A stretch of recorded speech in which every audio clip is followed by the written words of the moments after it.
Hello बच्चों, welcome back to online physics class. तो basically अपना चैप्टर नंबर सेकंड चल रहा है और चैप्टर नंबर सेकंड का सेकंड लेक्चर है। और जिसने पहला लेक्चर नहीं देखा है तो प्लीज़ पहले फर्स्ट लेक्चर को देखो, उसी के बाद आपको ये सेकंड लेक्चर आपको अच्छे से समझ में आएगा, क्योंकि उसमें अपने विद्युत फ्लक्स की संबंधित बातें कर ली है और इस चैप्टर में सभी बातें विद्युत फ्लक्स से संबंधित होगी। तो अपना अगला टॉपिक होगा गाउस का नियम। अब देखो गाउस का नियम क्या कहता है। देखो कोई एक विद्युत क्षेत्र स्थित है, मान लो यहाँ पे विद्युत क्षेत्र है ये। अब इस विद्युत क्षेत्र में काल्पनिक पृष्ठ लेता हूं मैं। काल्पनिक पृष्ठ का अर्थ है, ऐसे मान लूंगा इतना तो मेरे को ये एक पृष्ठ है, वैसे रखेंगे नहीं, वैसे ही मानना जाएगा कि क्या है, ये पृष्ठ है। तो इस काल्पनिक पृष्ठ से संबंधित फ्लक्स की बात करेंगे इस गाउस के नियम में। तो गाउस का नियम कहता है किसी विद्युत क्षेत्र में स्थित काल्पनिक पृष्ठ से संबंधित फ्लक्स का मान उस पृष्ठ से में उपस्थित कुल आवेश समेशन क्यू तथा निर्वात की विद्युतशीलता के अनुपात के तुल्य होता है। इसे क्या कहेंगे? गाउस का नियम। फिर से बोल रहा हूं, विद्युत क्षेत्र में स्थित काल्पनिक पृष्ठ से संबंधित कुल फ्लक्स का मान उस पृष्ठ में उपस्थित कुल आवेश तथा निर्वात की विद्युतशीलता के अनुपात के तुल्य होता है। या फिर एक ये भी बोल सकते हैं कि कुल आवेश समेशन क्यू तथा 1/ε0 के गुणनफल के तुल्य होता है। गुणनफल बोल दो, या फिर ऐसे आवेश तथा निर्वात की विद्युतशीलता के अनुपात के तुल्य होता है। ये क्या कहलाता है? गाउस का नियम। तो परिभाषा अच्छे से लिखो। किसी विद्युत क्षेत्र में स्थित काल्पनिक पृष्ठ से संबंधित कुल फ्लक्स का मान उस पृष्ठ में उपस्थित कुल आवेश तथा निर्वात की विद्युतशीलता का अनुपात के तुल्य होता है। इसे क्या कहेंगे? गाउस का नियम। तो गाउस के नियम के अनुसार फाई इक्वल टू कितना देगा? Summation Q upon epsilon not. और देखो पीछे हमने फाई इक्वल टू कितना कर दिया था? इंटीग्रेशन है ई डॉट डी एस फैक्टर। अब यहाँ पे क्रॉस इंटीग्रेशन आएगा, क्योंकि परिबद्ध आवेश की बात कर रहे हैं और परिबद्ध फ्लक्स की बात करेंगे। और कैसा समाकलन है? पृष्ठीय समाकलन। तो E dot D S equal to कितना रहेगा? Summation Q upon epsilon naught. यह किसको बताएगा? गाउस के नियम की इक्वेशन बताएगा। तो यहाँ पे परिभाषा लिख के ये इक्वेशन लिख देना। और देखो साथ साथ मैं आपको पीडीएफ भेज रहा हूँ, और इसका मैंने आपको ऑलरेडी पीडीएफ सेंड कर दिया है व्हाट्सएप पे। तो आप वहां से अपने नोट्स बनाओ और इसके साथ साथ नोट्स आपको ध्यान में रखते हुए इन चीजों को अच्छे से पढ़ते रहो। और जब आपको मैं लेक्चर पढ़ा रहा हूँ, जब भी आपको टॉपिक पढ़ा रहा हूँ, तो उससे संबंधित आप अपने नोट्स साथ में लेके बैठे, तो उससे आपको समझ में आता रहेगा कि सर ने कहाँ पे क्या पढ़ाया है। तो ये आपके गाउस के नियम की बात होगी, और ये अच्छा टॉपिक है। कई बार एग्जाम में आ जाता है, 2 नंबर का क्वेश्चन सीधा सीधा पूछ देता है कि गाउस का नियम क्या होता है। तो आपको वहां पे एक परिभाषा लिखनी होती है और ये इक्वेशन लिखनी होती है। यहाँ पे डायग्राम बनाने की कोई आवश्यकता नहीं है, ठीक है। तो ये गाउस का नियम। अब देखो इसकी कुछ महत्वपूर्ण बातें कर लेते हैं कि गाउस के नियम की कुछ महत्वपूर्ण बातें। तो देखो एक पॉइंट तो ये देखते हैं, समेशन क्यू का क्या अर्थ है। यहाँ पे ये समेशन क्यू क्या है? जो आपका काल्पनिक पृष्ठ लोगे ना, तो पृष्ठ लोगे काल्पनिक पृष्ठ, उससे में आवेशों का बीजगणितीय योग होगा। तो समेशन क्यू बताएगा पृष्ठ में उपस्थित आवेशों का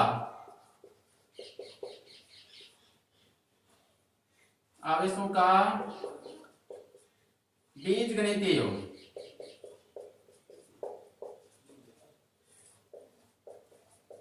तो इसके लिए यहाँ पे समेशन क्यू बताता है पृष्ठ में उपस्थित आवेशों का बीजगणितीय योग। बीजगणितीय योग का अर्थ है अगर प्लस है तो प्लस लो, माइनस है तो माइनस लो, उन सभी का क्या करो? प्लस माइनस लेके योग करो। तो वो क्या आएगा? समेशन है क्यू। इसके बाद दूसरी बात करें अपने, देखो जैसे ये पृष्ठ है, मान लो इसमें कुछ फ्लक्स रेखाएं अंदर आ रही हैं और कुछ बाहर जा रही हैं। कुछ फील्ड लाइन से अंदर प्रेस कर रही हैं, कुछ फील्ड लाइन से बाहर जा रही हैं। तो जो निर्गत होती हैं फ्लक्स रेखाएं, किसी पृष्ठ से निर्गत फ्लक्स रेखाओं को या किसी पृष्ठ से निर्गत विद्युत बल रेखाओं को पॉजिटिव लेते हैं और जो प्रवेश करते हैं उनको क्या लेते हैं नेगेटिव। इसका अर्थ हुआ जो प्रवेश प्लस होगा उसको तो माइनस से पाई, निर्गत प्लस होगा उसको प्लस से पाई लिया जाता है। तो आप लिखोगे अगला पॉइंट लगा के प्लस से निर्गत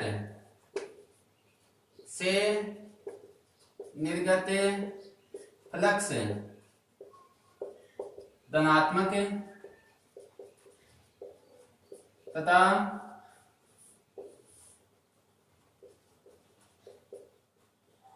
निवेशी फ्लक्स ऋणात्मक होगा।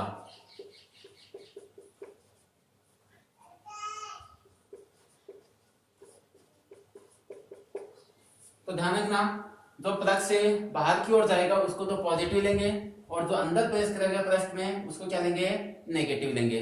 ठीक है, अगला पॉइंट आप लिख सकते हो। अब देखो यहाँ पे बाहर निकल रहा है उसको तो प्लस ले रहे हैं, अंदर प्रवेश कर रहे हैं तो उसको माइनस ले रहे हैं, तो इसमें कुल फ्लक्स कितना होगा। तो काल्पनिक पृष्ठ में ऐसे लिखोगे, काल्पनिक पृष्ठ में कुल फ्लक्स का मान निर्गत फ्लक्स तथा निवेशी फ्लक्स के बीजगणितीय योग के तुल्य होता है। तो फाई कुल बराबर कितना होगा फाई निर्गत। अब निर्गत क्या होता है धनात्मक है तो इसके साथ तो क्या रहेगा प्लस रहेगा, निर्गत प्लस बीजगणितीय योग, इसका अर्थ क्या करना है योग, लेकिन क्या बीजगणितीय योग यानी चिन्ह साथ में लेते हुए। फिर है फाई निवेशी या प्रवेशित। अब निवेशी होता है वो क्या होता है ऋणात्मक, तो यहाँ पे क्या लोगे माइनस का चिन्ह। तो कुल फ्लक्स क्या होगा निर्गत फ्लक्स तथा निवेशी फ्लक्स के बीजगणितीय योग के तुल्य होता है। ये तीन बातें होगी इसकी इंपॉर्टेंट बातें। अब एक बात और देखते हैं और आगे की देखते हैं। अगला पॉइंट लगा के लिखेंगे, यदि परिबद्ध पृष्ठ पर या ऐसे लिख दो परिबद्ध पृष्ठ में समेशन q बराबर 0 है। अब q बराबर 0 हो गया तो फाई कुछ कितना होता है summation q upon epsilon not. अगर q ही 0 हो गया, समेशन q 0 हो गया तो पूरा मान क्या हो जाएगा 0, तो फाई का मान कितना हो जाएगा 0, टोटल फ्लक्स का मान कितना हो गया 0। अगला पॉइंट देखते हैं। तो देखो तो फ्लक्स का मान है फाई इक्वल टू अपना summation q upon epsilon not. ये किस पर निर्भर करेगा, तो बेसिकली एक तो निर्भरता देखें इसकी कि फ्लक्स की निर्भरता। यहां पे देखो निर्भरता एक तो आवेश पर हो जाएगी कि आवेश का मान, कि आवेश का मान कितना है उस पर निर्भर करेगा, कोमा इसकी प्रकृति, आवेश की प्रकृति। आवेश की प्रकृति का अर्थ धनात्मक है या फिर ऋणात्मक है। अगर पॉजिटिव आ रहा है टोटल आवेश तो फ्लक्स का मान क्या रहेगा पॉजिटिव रहेगा।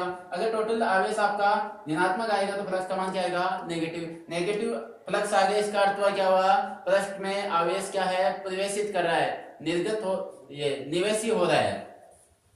प्लस आ गया तो क्या है निर्गत फ्लक्स है। और दूसरी बात रहेगी एप्सिलॉन नॉट क्या है निर्वात की विद्युतशीलता।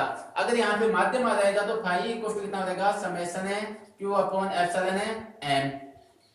तो इस निर्वात की विद्युतशीलता के माध्यम यानी कि माध्यम पर निर्भर करेगा, एक किस पर करेगा माध्यम पर।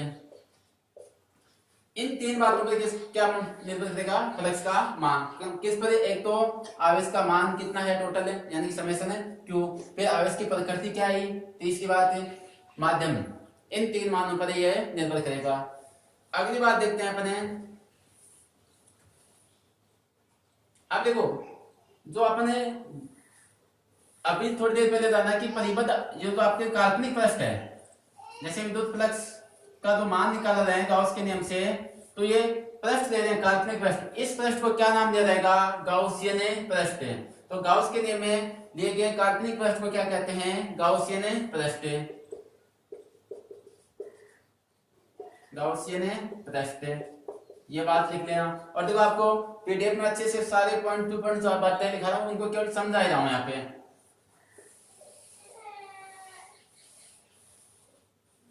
एक बात और देखते हैं, जैसे परिबद्ध पृष्ठ आपका, जैसे ये परिबद्ध पृष्ठ है, इसके बाहर कोई आवेश क्यों यहाँ पे स्थित है। जैसे मान लो यहाँ पे कोई आवेश क्यों स्थित है,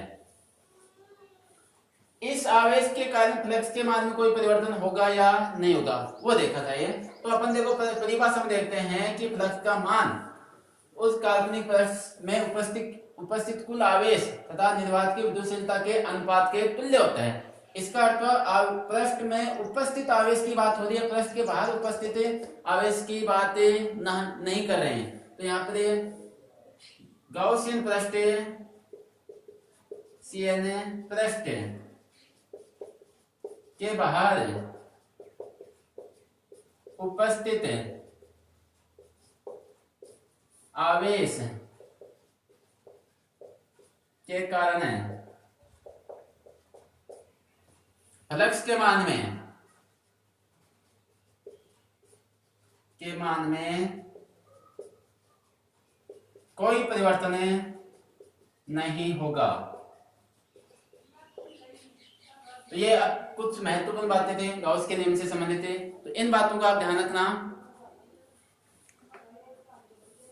तो यहाँ पे अपना गॉस का नियम खत्म होता है, यानी कि इसकी जो परिभाषा और फॉर्मूला क्या है वो खत्म होता है। आगे अपने गॉस की एप्लीकेशन देखेंगे। तो उससे पहले अपने एक पीछे फर्स्ट चैप्टर में कूलाम का नियम पढ़ा था, उस कूलाम के नियम के अनुसार गॉस के नियम की उत्पत्ति करेंगे कि कूलाम के नियम के अनुसार गॉस के नियम का मान कितना आता है।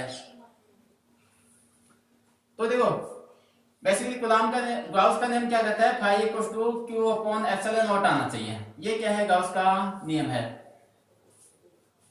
आवेश तथा निर्वात की विद्युतशीलता का अनुपात क्या कहलाता है, फ्लक्स। तो ये है गॉस का नियम। अब ये मान अपन किससे निकालेंगे, कूलाम के नियम से। तो कूलाम के नियम से गॉस के नियम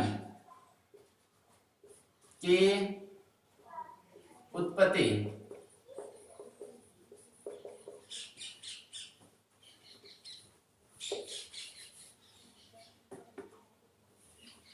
अब देखो गॉस के नियम की उत्पत्ति कैसे। अब कूलाम का नियम क्या कहता है, E बराबर हमने विद्युत क्षेत्र की तीव्रता E बराबर कितना होता है, K Q upon R square, R cap.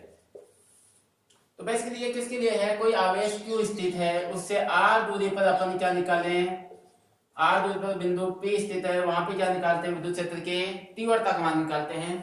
तो इसी प्रकार अपन गॉस के नियम की उत्पत्ति करेंगे। अब गॉस के नियम में क्या चाहिए, एक परिबद्ध पृष्ठ चाहिए। तो अपन एक परिबद्ध पृष्ठ भी लेंगे, ठीक है।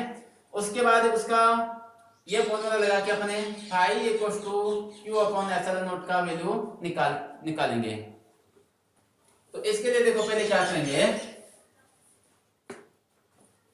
मान लो एक ये पृष्ठ है, काल्पनिक पृष्ठ ले रहा हूं, इसके अंदर एक कोई चार्ज क्यू स्थित है, ओ बिंदु पर क्या है, क्यू चार्ज स्थित है, और पॉजिटिव चार्ज ले रहा हूं मैं, धनात्मक। अब धनात्मक इसका अर्थ हुआ विद्युत बल रेखाएं बाहर की ओर जाएंगी, तो विद्युत बल रेखाएं क्या निकल रही हैं, बाहर की ओर। तो इससे चारों तरफ बाहर की ओर विद्युत बल रेखाएं जा रही हैं। अब यहाँ पर अपन क्या निकालेंगे, विद्युत फ्लक्स का मान निकालना चाहेंगे। अब विद्युत फ्लक्स के लिए अपन पहले क्या लेंगे, एक गॉसियन पृष्ठ। तो यहाँ पे मान लिया एक गॉसियन पृष्ठ है ds। अब यहाँ से विद्युत बल रेखाएं निकलेंगे तो सीधी बाहर की ओर, इस पृष्ठ से बाहर की ओर निकलेगी है। और विद्युत बल रेखाओं की दिशा में क्या होती है, विद्युत क्षेत्र की तीव्रता की दिशा होती है। मान लो ये गॉसियन पृष्ठ ऐसे तिरछा थोड़ा सा, इसकी डायरेक्शन देखेंगे ds की, तो वो क्या है, विद्युत क्षेत्र की दिशा से थीटा कोण पर है। तो ये किसकी डायरेक्शन है, ds की डायरेक्शन है। कितने एंगल पर है, थीटा, ठीक है। अब यहां से देखो विद्युत बल रेखाएं यहां से भी निकलेंगी, यहां से निकलेंगे, इस पूरे पृष्ठ में से जो आपको ds पृष्ठ दिया उसमें सभी से निकलेंगे। तो हो सकता है एक लाइन यहां से भी गई लास्ट वाली, एक इधर लास्ट वाली ये गई। इस प्रकार से यहाँ पे विद्युत बल रेखाएं बाहर की ओर निकल रही हैं।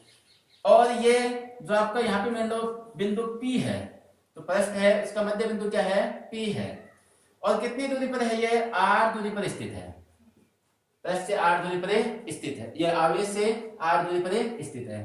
तो पहले तो लिखेंगे कि कूलाम के नियम से, क्योंकि स्टार्ट कहां से करना है, कूलाम के नियम से लेके चलेंगे और क्या निकाले लेके आएंगे, गॉस का नियम। तो कूलाम के नियम से Q आवेश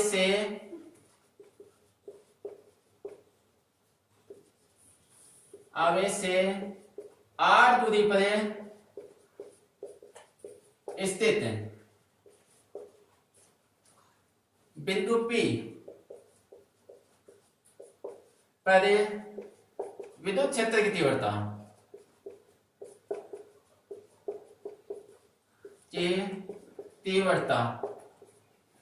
और ये मान अपने पिछले फर्स्ट चैप्टर में निकाल चुके हैं। तो E बराबर कितना आता है, K Q upon R square R के, ठीक है। अधिक रूप में लिखें तो E बराबर लिख दो सीधा सीधा, K का मान भी रख दो 1/4 pi epsilon not Q upon R square, यहाँ पे अधिक मान लिखा है मैंने, ठीक है। अब देखो ये तो आगे विद्युत क्षेत्र की तीव्रता, समीकरण 1 दे देता हूं इसको मैं। अब क्या निकालना है, यहाँ पे हमें गाउस का नियम का अर्थ हुआ फ्लक्स का मान निकालना है। तो इस फ्लक्स से निर्गत फ्लक्स का मान कितना होगा, तो फ्लक्स की परिभाषा से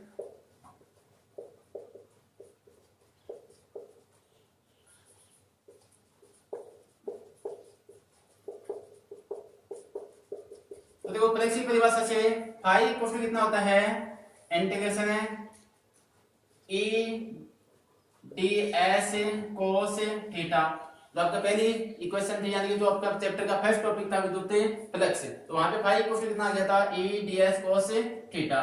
अब देखो यहाँ पे E का मान पुट कर दो, तो फाई इक्वल टू कितना रहेगा, देखो 1/4 पाई एप्सिलॉन नॉट, ये तो कांस्टेंट है, Q भी क्या है, कांस्टेंट। तो इन सबको पहले ही मैं बाहर रख लेता हूं, तो Q upon 4 pi epsilon not integration है, अंदर क्या बच गया, एक तो ds cos theta divide by नीचे क्या बच गया, r स्क्वायर। इसको दे दो समीकरण नंबर 2। ये अब देखो क्योंकि ds cos theta upon r square equal to कितना होता है, देखो ये मान क्या चीज है, पहले तो ये समझो। जैसे अपने कोण बराबर कितना लिखते हैं, कोण थीटा बराबर चाप बटा तिरछा, ये होता है कोण बराबर चाप अपॉन तिरछा। यहाँ पे देखो चाप यानी कि 1 डायमेंशनल है, तिरछा में क्या है, 1 डायमेंशनल, यहाँ पे क्या है 2 डायमेंशनल आ गया। तो चाप की जगह क्या रहेगा, जैसे 2 डायमेंशनल है, चाप की जगह क्या पृष्ठ रहेगा, जैसे चाप होती है तो ये केवल ये लाइन आती है, और पृष्ठ हो गया तो ये 2 डायमेंशनल हो गया, तो ये क्या रहेगा, ds रहेगा। और कितने एंगल पर इस दिशा से, तो साथ में क्या लग जाएगा, cos थीटा बटा तिरछा। अब देखो 1 डायमेंशनल चाप था और तिरछा थी, 2 डायमेंशनल होते, यहाँ पे पृष्ठ हो गया, नीचे क्या जाएगा, तिरछा का वर्ग हो जाएगा, वर्ग का अर्थ हुआ 2 डायमेंशनल हो गया, तो r स्क्वायर। तो ये भी क्या है, कोण का मान होगा, लेकिन कोण कैसा, घन कोण कहलाएगा इसको नाम क्या देंगे, घन कोण। तो ये क्या मान है, एक तरह से ds cos theta upon r square, ये क्या है, घन कोण, और इसको d ओम से निरूपित करते हैं, इसे बोलेंगे घन कोण। अब देखो यहाँ पे क्या इसका समाकलन किया हुआ है, तो अपन इसका समाकलन करते हैं, ds cos थीटा बटा r स्क्वायर बराबर इंटीग्रेशन d ओम। अब देखो घन कोण का कुल मान निकालें, यहाँ पे बंद समाकलन है, कुल मान निकाले तो इसका मान आता है 4 पाई, यानी घन कोण का अगर टोटल समाकलन यानी टोटल मान निकालते हैं तो मान होता है अपना 4 पाई। अब देखो यहाँ पे ये मान तो किसके बराबर हो गया, इसको समीकरण नंबर 3 दे दो, समीकरण 2 का मान है या 3 का मान, सॉरी 3 का मान है समीकरण 2 में रखने पर, यहाँ पे ये मान रखोगे तो फाई इक्वल टू कितना हो गया, Q upon 4 pi epsilon not, ये मान हो गया 4 पाई, ये पूरा मान कितना हो गया 4 पाई, तो इनटू में कितना रहेगा 4 पाई। अब देखो 4 पाई से 4 पाई कैंसिल हो गया, तो पाई इक्वल टू कितना हो गया Q upon epsilon not. Q को आप यानी कुल चार्ज यानी कि समेशन है क्यू अपॉन पाई भी लिख एप्सिलॉन नॉट भी लिख सकते हो, summation Q upon epsilon not. और यही क्या था अपना गाउस का नियम था, यही क्या है अपना गाउस का नियम था, क्योंकि गाउस के नियम में भी क्या था कि किसी विद्युत क्षेत्र में स्थित काल्पनिक पृष्ठ से निर्गत फ्लक्स का मान उस पृष्ठ में उपस्थित कुल आवेश तथा निर्वात की विद्युतशीलता के अनुपात के तुल्य होता है, जिसे क्या कहते हैं गाउस का नियम। तो यहां से हमने क्या निकाला, कूलाम के नियम से गाउस के नियम की उत्पत्ति कर ली। ठीक है, अब ये अच्छे से समझ में आ गया होगा आपको। तो इससे आगे अपन गाउस के नियम की एप्लीकेशन पढ़ेंगे कि एक के आवेश चार्ज दे दे, उसके कारण किसी r दूरी पर स्थित बिंदु P पर विद्युत क्षेत्र की तीव्रता क्या होगी, चालक पट्टिका दे दे, कुचालक पट्टिका दे दे, गोला दे दे, ये सारी एप्लीकेशन अगले वीडियो में पढ़ेंगे। तो आज के लिए अपना इतना ही, तो अगली क्लास में अपन इसकी एप्लीकेशन लेके आएंगे। तो थैंक यू।